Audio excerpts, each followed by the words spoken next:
I love my digital devices, but people keep telling me I should worry more about my privacy. I should encrypt my emails, use apps like Signal and DuckDuckGo that don't collect my personal information.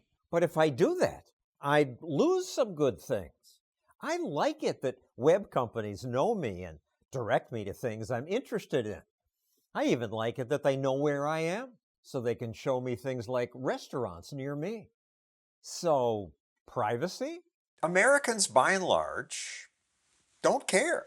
And I mostly don't care. I ask Edward Snowden, why should we worry? The reason that you say you don't care about this is, and I say this without any offense intended whatsoever, is because you do not understand the way that that system is being used against you. Snowden is in exile in Russia because he revealed how our government spied on us. Now he says we should care more about what companies like Google and Facebook know. But why should I care? I figure the teenage boy across the street could be picking up the stuff I sent. The cork's out of the bottle. What difference does it make? It's profiling you. When you see a banner ad, they're trying to shape your behavior to sell you a new pair of shoes. But they can also control what you see, and in enough time, what you believe. I don't feel threatened. You make a good case why I should. I'm not scared of Amazon or Facebook because, yes, they want to manipulate me. Yet. You're not scared of them yet. But basically, they want my money, and to get my money in a free market, a company has to give me what I want, and that's a good thing. When we talk about the free market operating, we are presuming that there is open competition or that it's even possible to launch a competitor to these things. And I don't believe this is true. I'm not so sure. After all, experts once declared that IBM, AOL, and MySpace were so big they were monopolies, immune to competition. That turned out wrong. I'm more nervous about that manipulation. There's entire teams of engineers whose job is to use your psychology against you. A new documentary supports Snowden's claim that social media company algorithms mean we have less control over who we are and what we really believe. Facebook, they ran their own psychological studies on, the current population to see if they could make you angry. They intentionally wanted to manipulate their users. And they succeeded. Facebook discovered that they were able to affect real-world behavior and emotions without ever triggering the user's awareness. This is controlling human behavior by a private company. For what end? Just to see if they could. The next variants are not going to be just to see if they could. It is going to be for their advantage. It is going to be to shape laws. It is going to be to shape elections. If you want to control the population of your country, there has never been a tool as effective as Facebook. So why don't more people fear this? They haven't seen a neighbor get marched off on the street, as happened in World War II, a kind of Nazi uprising context. When the Nazis came to power, they had lists of Jews with bloodlines going back generations. How did they get that information? Data sets that were constructed for a census, and then it's abused and applied to a different purpose. You don't see how these things are going to be applied later. But companies like Facebook and Google promise to protect our privacy and say they don't just give information to the government.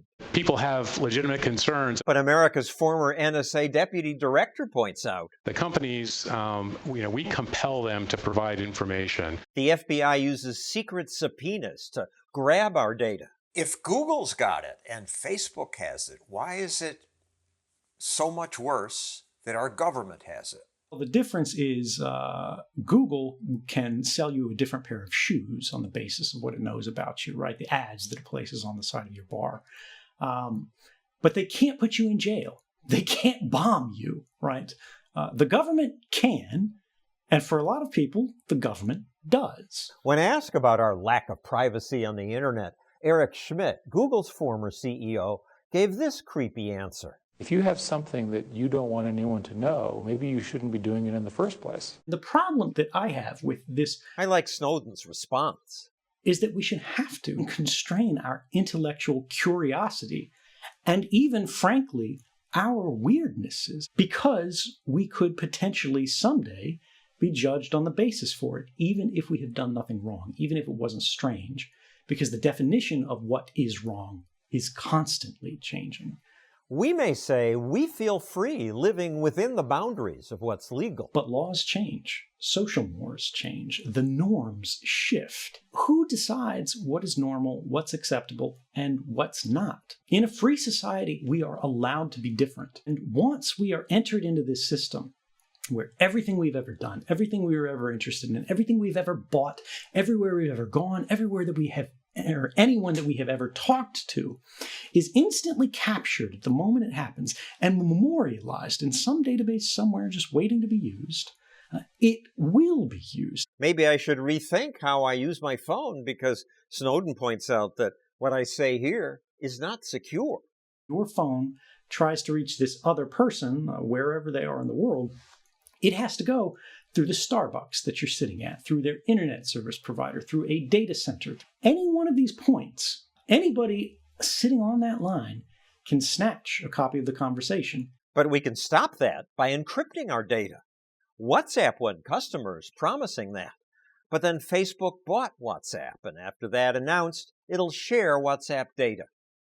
WhatsApp customers did not like that. It is being called the largest digital migration in history. Millions fled to more private services. Apps like Signal and Telegram exploding in popularity. Fewer and fewer people use plain voice. Fewer and fewer people use plain SMS. Now they're using encrypted messengers like the Signal messenger, which is intentionally designed to limit precisely the kind of mass surveillance that was being discussed in 2013. And the encryption works? Encryption does work, because an encrypted message cannot be unlocked without a mathematical key. We cannot break strong encryption. That defeats mass surveillance. And prevents companies from learning so much about us. We're entering increasingly a quantified world where everywhere you go, everything you do, everyone you interact with, and everything you are interested in, it is being collected and recorded and analyzed and assessed. And we don't know how that is being applied yet. But we do know once they have this information, we can't take it back from them. Because that information, like this video, will live forever with all of the rest of the things on our permanent record. I'm here live. I'm not a cat. I'm going to tell them there's an African-American man threatening my life. You're a queen. I hope you learned something from these videos. We count on you to help us make more. Please press that button. And when you give us our email, I promise you we will not give it to anybody else.